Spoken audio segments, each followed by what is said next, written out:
माताओं, आप लोगों से मैं व्यासपीठ से हाथ जोड़ करके निवेदन करता हूं, परमात्मा यहां तभी आते हैं, पहले उन्हें एक मां चाहिए होती है, तभी तो आएंगे। एक मां के गर्भ को, और गर्भ एकदम शुद्ध होना चाहिए, पवित्र होना चाहिए, कि परमात्मा जब चाहे हमारे भारत देश में तो उसे ढूंढना न पड़े कि मैं किसके गर्भ से जन्म लूं।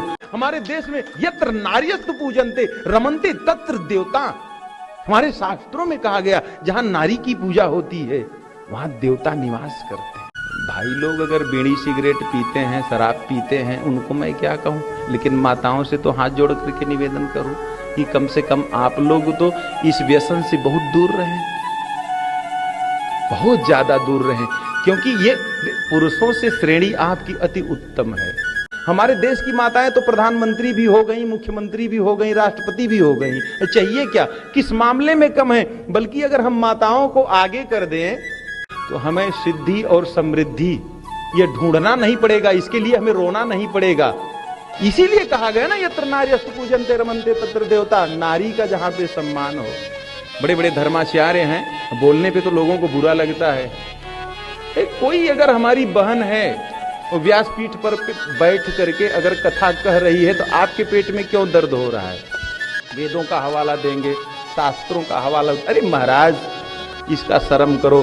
अगर एक मां का गर्भ नहीं होता तो आपको उस मां ने महात्मा बना दिया, उसकी तो कम से कम लज्जा रखो। कोई बहन बैठ के कथा कहती है तो आपको क्या तकलीफ है? 21वीं सदी चल रही है, आपको समझने की जरूरत है। रट्टू तोता तो बन गए, लेकिन ये 21वीं सदी है। 21वीं सदी में कई मतलब बदल रहे हैं, कई चीजों का अर्थ बदल रहा है, अपनी विचारधारा बदल दीजिए। मैं तो हाथ जोड़ करके किसी को आरोपित नहीं कर रहा हूं, हाथ जोड़ करके कह रहा हूं, हमारे देश की कोई माता, कोई बहन अगर योग्य है, ऊंचे स्थान को अगर जा रही है, उसका सपोर्ट करो, उसका सहयोग करो। बेमतलब उसको ट्रोल करके यूट्यूब पे, फेसबुक चैनल पे अपनी विद्वता मत झाड़ो, और अपनी विद्वता झाड़ोगे तो नरक में जाओगे, इसमें कोई संदेह नहीं है। इस संसार की जितनी स्त्रियां हैं सब में भगवती का निवास है, सबके अंदर भगवती का निवास है।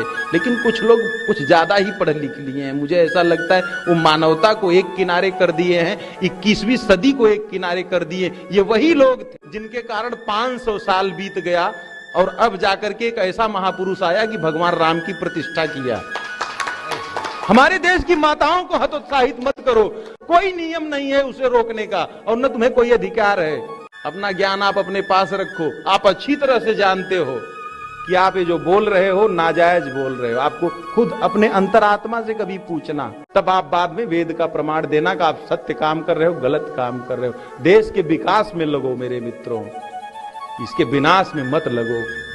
किसी को हतोत्साहित मत करो, बहुत गंदी बात है।